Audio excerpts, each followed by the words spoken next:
Tudo bem, pessoal? O vídeo de hoje é a venda da alma ao diabo. Certa vez um jovem queria ficar rico, que queria ficar famoso, que queria ganhar visibilidade nas redes sociais e na política, né? Cansado de ser um anão tanto nas redes sociais como na internet de um modo geral, sem um verdadeiro desconhecido, até mesmo pela sua família, ele decidiu vender sua alma ao diabo, né? Ele invocou o diabo e vendeu, né? O diabo disse a ele o seguinte: você tem que abrir mão da honestidade, você tem que mentir, você tem que inventar fake news, disseminar discórdia, atacar as pessoas com preconceito, racismo, segregação, atacar as pessoas pelo seu porte físico. Você tem que abrir mão de todos os valores de dignidade que você tem. Aí foi o que ele fez, né? Mentiu pra caramba nas redes sociais, atacou pessoas com fake news, com mentiras, com preconceito, beirando o racismo, né? Foi processado na justiça, teve que contratar um advogado, mas ele se transformou num gigante nas redes sociais, tinha muita monetização e pôde pagar os advogados. Aí ele atraiu muito mais gente, principalmente pessoas com os mesmos problemas, né, que reclamavam da falta de liberdade, liberdade para oprimir, liberdade para ser segregário, racista e tudo mais, né? Que sofriam um processo igual, assim como ele, né? Que enxergavam nele um trunfo, um exemplo de luta por liberdade, né? Liberdade entre aspas. Daí ele conseguiu alçar a vida política, se tornou deputado estadual, aí manteve esse mesmo comportamento, dessa vez tendo um mandato político, né, o que ajudou bastante. Aí 4 anos depois se elegeu deputado federal. Aí, com uma grande votação, né, ele já tinha milhões de seguidores nas redes sociais, disseminando o ódio e a mentira, fake news, inclusive contra as urnas eletrônicas, né? Mas o que acontece? Houve um problema, né? O candidato em que ele votou, Jair Bolsonaro, perdeu a eleição. Aí o que ele fez, ele disseminou inverdades sobre o sistema eleitoral, atacou Alexandre de Moraes, atacou as urnas eletrônicas, né? Disse que a votação foi uma fraude, apesar de ele ter sido eleito pelas urnas eletrônicas, tanto quando ele se candidatou a deputado estadual e agora quando ele se elegeu deputado federal nas eleições de 2022. Ele disse que foi uma mentira, atacou, fez uma oposição, passou a fazer uma oposição completamente irresponsável e manteve esse mesmo comportamento, né, também baseado na ideia de estar lutando por liberdade, né? Liberdade. E choveram processos, né? Daí o que aconteceu, né? Um certo dia, um homem chegou até o gabinete dele, né? Quis visitá-lo no Congresso, né? Esse homem era o diabo, né? O próprio diabo a quem ele havia vendido a sua alma. Ele vendeu a alma ao diabo, né? Chegou o dia do pagamento, né? O diabo decidiu cobrar o pagamento pelo que havia vendido a ele, né? A própria alma. O diabo veio cobrar, né? Hoje é meu dia de cobrança, eu quero a sua alma. E a partir desse momento a vida dele passou a degringolar da pior maneira possível, né?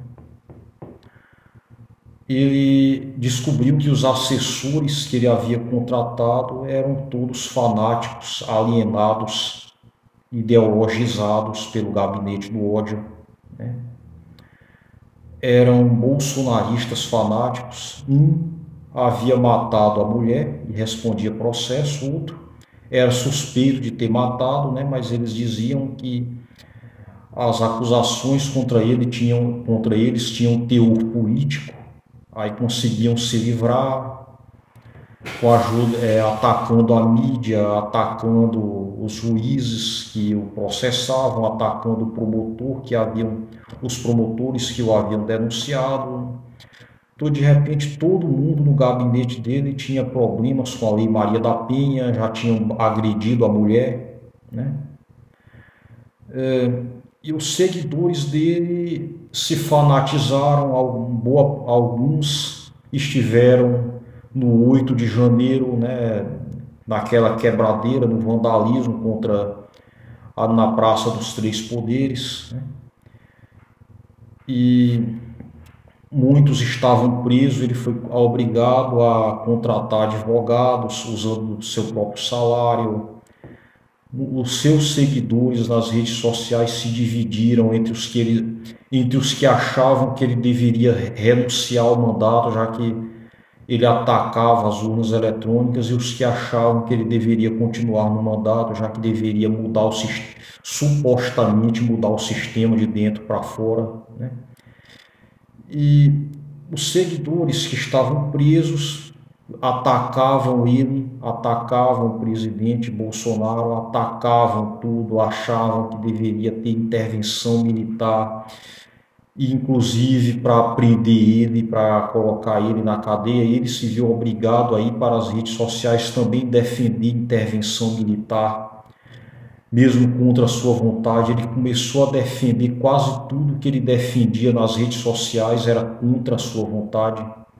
Não era aquilo que ele queria, ele não era essa pessoa tão violenta, mas ele era obrigado a demonstrar esse comportamento, né?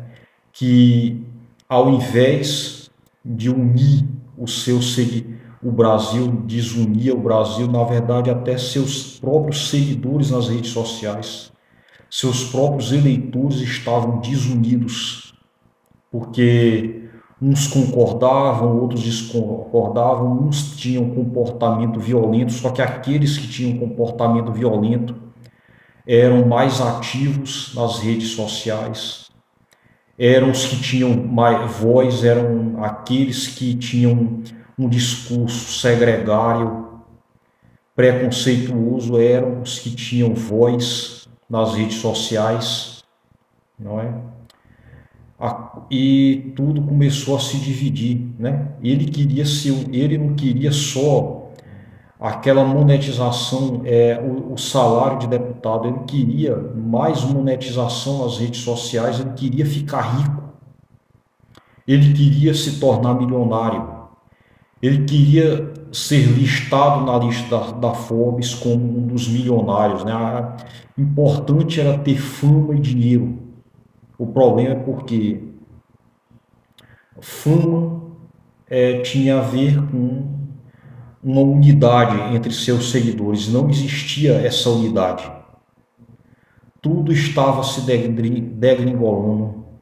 Ele era obrigado a participar de reuniões e a discursar para uma meia dúzia de fanáticos, né? Que ele acreditava que representavam o conjunto da sociedade brasileira. Era 30 pessoas, às vezes era 30 pessoas, às vezes era meia dúzia de pessoas que ele achava que era todo mundo. E que ele passou a achar que a partir desses aí ele iria se reeleger. Dinheiro, ele tinha rios de dinheiro, né? Mas ele não era milionário, ele não era feliz, ele não dormia praticamente, ele acordava 2, 3 da manhã para dar explicações e para refutar seus próprios seguidores fanáticos.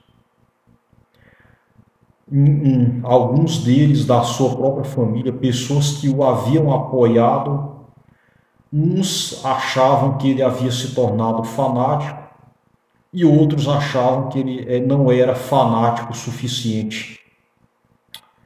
e não lhe davam e ele estava começando a perder essa fama, essa monetização, né? Ele lembrou do MBL, né? O MBL o Kim Kataguiri do MBL já esteve lá no auge da fama nas redes sociais, o MBL já esteve lá em cima e hoje já não é, e hoje a maioria dos seus seguidores militam, inclusive contra o MBL, né? Contra o Movimento Brasil Livre também, contra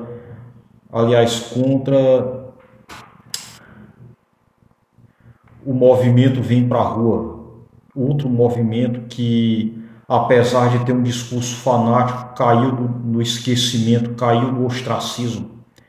Ele corre o risco de cair no ostracismo igual o MBL, igual o movimento Vem Pra Rua, igual ao Mamãe Falei, que perdeu o mandato, igual o Gabriel Monteiro, que perdeu o mandato e está na cadeia. Ele lembra do que aconteceu com os outros que também venderam a alma para o diabo, né? E que o discurso já não tinha efeito para alguns seguidores fanáticos, mas estava sendo combatido pelo STF, né? Ele lembrou, em outras palavras, né? Ele já não dormia mais à noite, ele já não vivia tranquilamente, ele estava depressivo em todo esse processo. Ele estava cabisbaixo, ele tinha um olhar melancólico quando chegava nas redes sociais, quando chegava naquele grupo de seguidores fanáticos que o abordavam na rua. Ele não conseguia andar na rua, porque ele era abordado por seguidores fanáticos, uns porque queriam homenageá-lo, outros porque queriam agredi-lo. Ele andava com colite à prova de bala, porque alguns dos seus próprios seguidores já estavam ameaçando de morte. Na verdade, pessoal, é o que aconteceu com ele por conta do seu discurso em nome da liberdade, entre aspas. Ele havia, na verdade, vendido a alma ao diabo. Na verdade, ele era no inferno. Era lá que ele estava. Muito obrigado. Inscreva-se no canal e até o próximo vídeo.